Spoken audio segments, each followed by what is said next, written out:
वो कैसे? अपने ससुर से मदद लेकर। लौटाए तुम गाँव से? अब पता चला जिंदा तो है ना? अब क्या क्या करते हैं? अब शादीशुदा तो नहीं है ना? अब बताओ ना। कितने सवाल जवाब। तो फिर बताते क्यों नहीं? तुमने तो आते ही सवालों की झड़ी लगा दी। हाँ, पूछा भी नहीं पानी पियोगे कि नहीं, बैठोगे कि नहीं, कुछ नहीं। बैठो ना। क्या हो क्या गया तुम्हें? बैठो। अब बताओ क्या पता चला? किसके बारे में? जिसके बारे में पता करने गए थे उनके बारे में, हो अतुल चक्रवर्ती के बारे में। अच्छा, अतुल चक्रवर्ती। जबा, उनके बारे में पता चल चुका है। हाँ, और उनका दूसरा विवाह भी नहीं हुआ है। और हाँ, सवाल मिलने का, तो मैं उन्हें तब से जानता हूँ जब से होश संभाले हैं। क्या? ये समझ लो कि मैं उन्हें बहुत अच्छी तरह से जानता हूँ। बस तुम्हें मिलाने की देर है। मैं समझी नहीं। देखो, मैं इससे ज्यादा तुम्हें समझा भी नहीं सकता। क्या तुम्हारे लिए इतना काफी नहीं है कि जिनका तुम्हारे साथ विवाह हुआ है वो ठीक ठाक हैं, सही सलामत हैं? मैं उनसे मिलना चाहती हूँ। वो तुम्हारे सामने बैठा है जब। काश कि तुम पहचान सकती। क्या करूं, इस मामले में मैं बहुत कमजोर हूं। कमजोर नहीं होता तो अब तक कह चुका होता कि मैं तुमसे प्रेम करता हूं। और अब देखो ना, जबकि मुझे ये पता चल चुका है कि तुम मेरी पत्नी हो, तो भी कहने की हिम्मत नहीं जुटा पा रहा हूं। क्या हुआ? क्या सोचने लगे? मैं कह रही हूँ कि मैं उनसे मिलना चाहती हूँ। वो भी तुमसे मिलने के लिए बहुत बेताब है। अच्छा,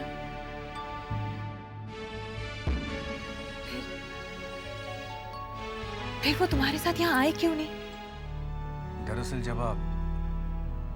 तुम्हारा जब बाल विवाह हुआ तो उनको इस बात का ज्ञान नहीं था। और अब जब पता चल चुका है तो वो ये सोचते हैं कहीं तुम ये ना सोचो कि वो तुम्हारे पति हैं या नहीं। इसीलिए वो पूरे सबूतों के साथ तुम्हारे सामने आना चाहते हैं, ताकि तुम्हारे दिल में कोई शक ना रहे। नहीं, शक की तो कोई बात ही नहीं। पता है, मेरा दिल कहता है वो जहां कहीं भी हो, जैसे भी हो, मैं उन्हें जरूर पहचान लूंगी।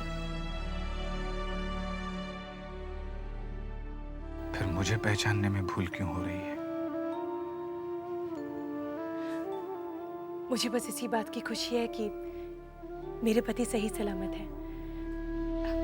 भूतनाथ, क्या उनका पता वही है जो चिट्ठी में है? हाँ, वही पता है। लगता है भूतनाथ मुझसे कुछ छुपा रहा है। अगर उनका पता वही है तो मुझे भूतनाथ को बताए बगैर वहां जाना चाहिए और पता करना चाहिए कि सच्चाई क्या है। क्या बात है जबा? कुछ नहीं।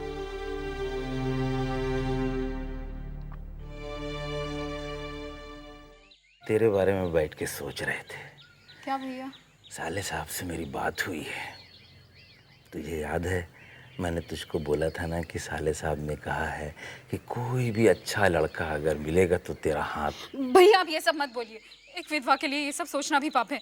मुझे शादी वादी नहीं करनी। चुप कर, सुन मेरी बात। उन्होंने देखा है बहुत अच्छा लड़का है, वो उसको बहुत दिन से जानते हैं। तो मेरा दिल बहुत खुश हो गया है सुन के। अरे पगली सुन, हवेली की हालत तू देख ही रही है, छोटी बहू रानी की ये हालत है। और हम भी कितना दिन जिएंगे नहीं जिएंगे, उसके बाद तेरा तो कोई ठोर ठिकाना होना चाहिए ना। नहीं भैया, मुझे शादी नहीं करनी। मैं इस हवेली को छोड़ के कहीं नहीं जाऊंगी। जो भी होगा वो देखा जाएगा। मैं आप लोगों को छोड़ के कहीं नहीं जाऊंगी भैया। अरे ए सुन तो जो होगा वो तो देखा ही जाएगा।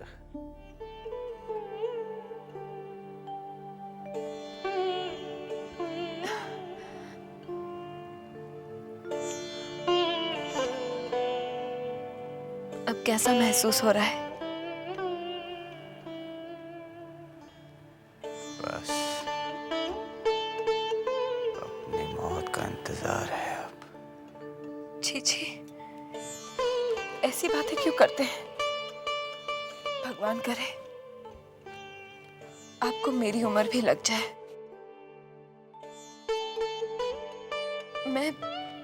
मैं बारानगर गई थी तो वहां पता चला कि बाबा कलकत्ते से बाहर गए हैं। मैंने भूतनाथ को भेजा है उनका पता करने। जैसे वो वापस आ जाए मैं बारानगर चली जाऊंगी बाबा से मिलने। फिर देखिएगा सब बिल्कुल ठीक हो जाएगा। आप बिल्कुल ठीक हो जाएंगे।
सरकार, मैं अदालत गया था।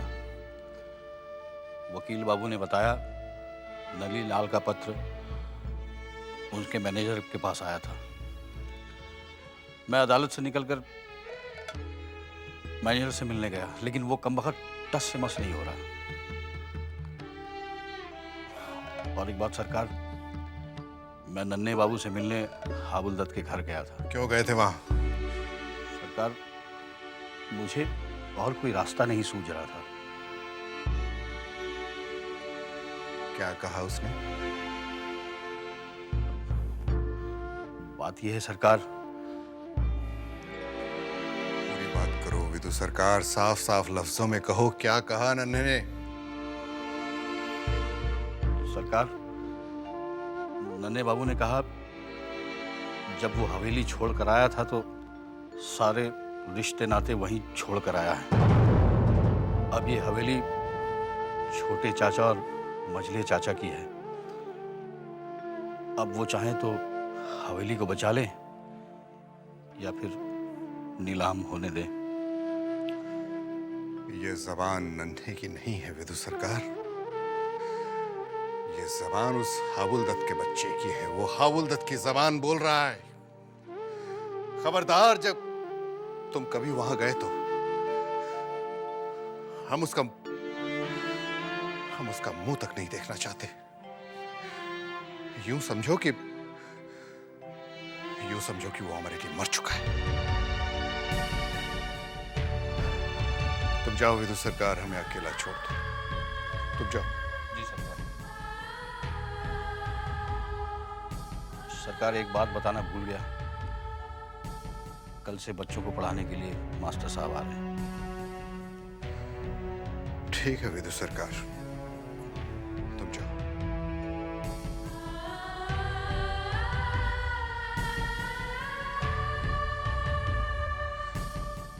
हम नन्हे का मुंह नहीं देखेंगे। मर गया वो हमारे लिए, मर गया। छोटी बहू रानी, पता है साले साहब क्या कह रहे हैं? क्या कह रहे हैं? कह रहे हैं कि चिंता का ब्याह हो सकता है। क्या? ये तो बहुत खुशी की बात है। हाँ छोटे बहू, एक लड़का मेरी नजर में है। मैं चाहता हूँ कि चिंता का विवाह उसके साथ हो। बिल्कुल बिल्कुल ठीक है। छोटी बहू रानी, मुझे शादी नहीं करनी। क्या पगली हो गई है क्या? बाकी विधवाओं की शादी हो सकती है तो फिर तेरी क्यों नहीं? छोटी बहू रानी, फिर आपका ख्याल कौन रखेगा? आपकी सेवा कौन करेगा? मैं नहीं करूंगी शादी। चिंता, मैं अपना ख्याल खुद रख लूंगी। तेरे आगे तेरी पूरी जिंदगी पड़ी हुई है। कब तक ये तेरा भाई बंसी तेरा ख्याल रखेगा? हाँ, तेरा घर बस जाएगा। इससे बड़ी खुशी की बात हम सबके लिए और कुछ नहीं हो सकती। छोटी बहू रानी, मुझे शादी नहीं करनी। मैं आपको छोड़ के कहीं नहीं जाऊंगी भैया, मैं कहीं नहीं जाऊंगी। मैं देखता हूँ। ए चिंता, पगली है, मैं समझा दूंगी उसे। तू उन लोगों से बात कर लेना। और सुन,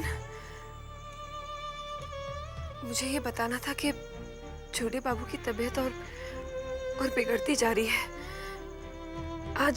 आज हम बारानगर जाएंगे। आज ही गया था, बाबा 1-2 दिन में आने वाले हैं। हे भगवान। 2 दिन के बाद जाएंगे छोटी बहू। अच्छा, अरे मुसीबत में अपने ही काम आते हैं। 2 लाख रुपया की जरूरत थी तुम्हें, हमें क्यों नहीं बताया? मैं ले आया हूं ना 2 लाख रुपया। रख लो इसे, रख लो। पिताजी, आप हमारी मदद करने आए हैं या हमें नीचा दिखाने आए हैं? कैसी बातें कर रहे हो? नीचा दिखलाने का ये तो मैं कभी सोच भी नहीं सकता हूँ। तुम मेरा दामाद हो। मैं तो तुम्हें मदद करने के लिए आया हूँ। नहीं चाहिए आपकी मदद पिताजी। हमने कभी आपसे मदद मांगी? आपकी अपनी सबसे बहुमूल्य निधि थी, वो आपने हमें सौंप दी। वो आपकी बेटी। इससे बढ़कर आप हमें क्या दे सकते हैं भला? देखो बेटे, हम तुम्हारे स्वाभिमान पर चोट पहुंचाने नहीं आए थे। लेकिन पहुंच रही है चोट हमें। हम मर जाएंगे पिताजी, लेकिन अपने स्वाभिमान को मरने नहीं देंगे। अरे अपनी हवेली की इज्जत बचाओ, वही अभी जरूरत है। बचा लेंगे इज्जत पिताजी। अगर आपका आशीर्वाद रहा तो हवेली की इज्जत भी बच जाएगी। ठीक है, जैसी तुम्हारी मर्जी।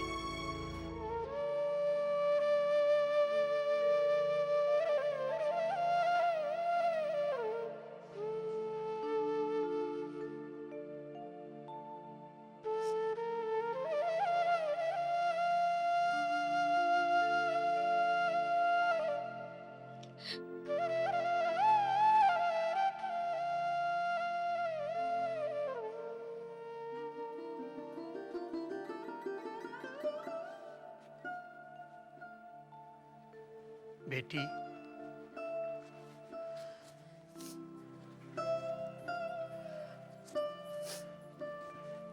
बेटी, मैंने बहुत कोशिश की मगर दामाद जी मानने को तैयार नहीं।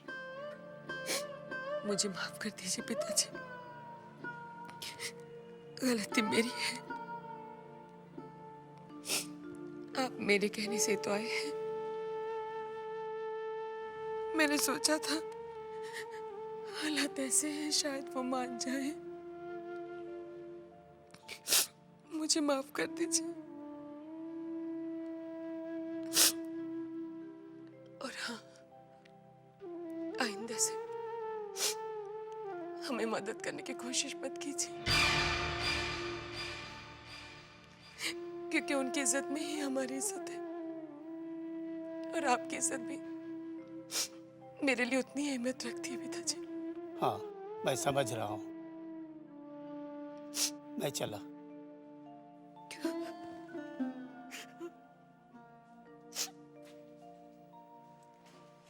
मजली,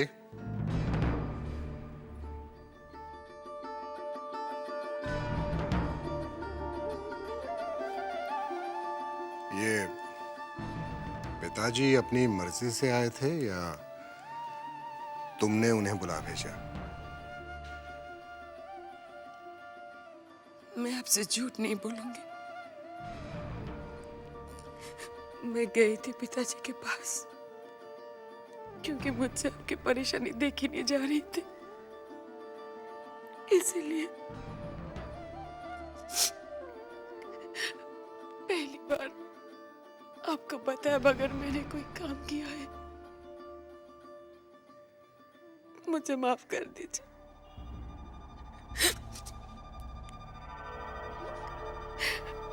मुझसे नाराज मत होइए। हम नाराज नहीं हैं मछली, हम नाराज नहीं हैं। हाँ, दुखी जरूर हैं। इतने साल साथ रहने के बाद भी तुम अपने पति को पहचान नहीं पाई।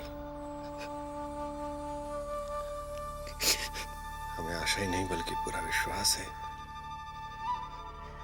कि आइंदा तुम कोई ऐसा काम नहीं करोगी जिससे हमारे मन को ठेस पहुंचे, हमें दुख पहुंचे।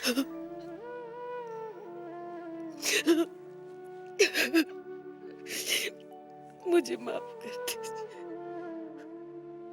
मुझे माफ कर दीजिए।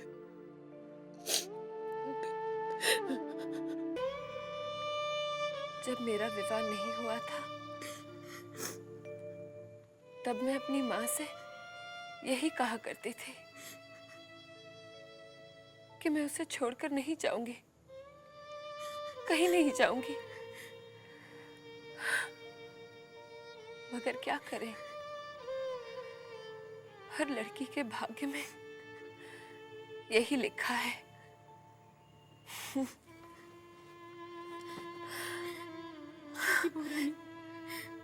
अगर मैं आपको छोड़ के चली गई तो आपका ध्यान कौन रखेगा? आपकी सेवा कौन करेगा? मेरी सेवा क्या तू कम कर चुकी है? हाँ, तूने मेरी बहुत सेवा की है चिंता, और उसके बदले में मैं तुझे कुछ नहीं दे सकती। हाँ, तेरे लिए प्रार्थना जरूर करूंगी, यशोदा दुलाल से तेरे लिए खुशी मांगूंगी।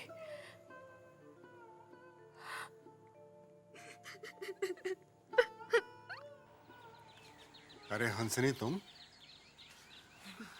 हुजूर की कोई खैर खबर नहीं, तो सोचा चलो मैं ही मिल लेती हूँ। हाँ हंसनी, हम थोड़े से परेशान हैं। बंदी आपके कुछ काम आ सकती है? नहीं नहीं हंसनी, तुम कुछ नहीं कर सकती। हंसनी, हम तुमसे कुछ कहना चाहते हैं। हुक्म तो कीजिए। हंसनी, एक दिन हमने तुम्हें अपना बनाया था और तुम हमारी होकर रही। आज हम तुम्हें आजाद करते हैं। क्या? हाँ हंसनी, अब तुम खुद अपनी मर्जी की मालिक हो, जहां जी चाहे जा सकती हो। सरकार, वजह कुछ भी हो, हंसिनी आपको कभी नहीं पूछेगी। मगर हाँ, जाने से पहले इतना जरूर कहकर जाएगी कि अब हंसिनी किसी और की कभी नहीं बन पाएगी। वो मजले बाबू की थी और उन्हीं की रहकर मर जाएगी।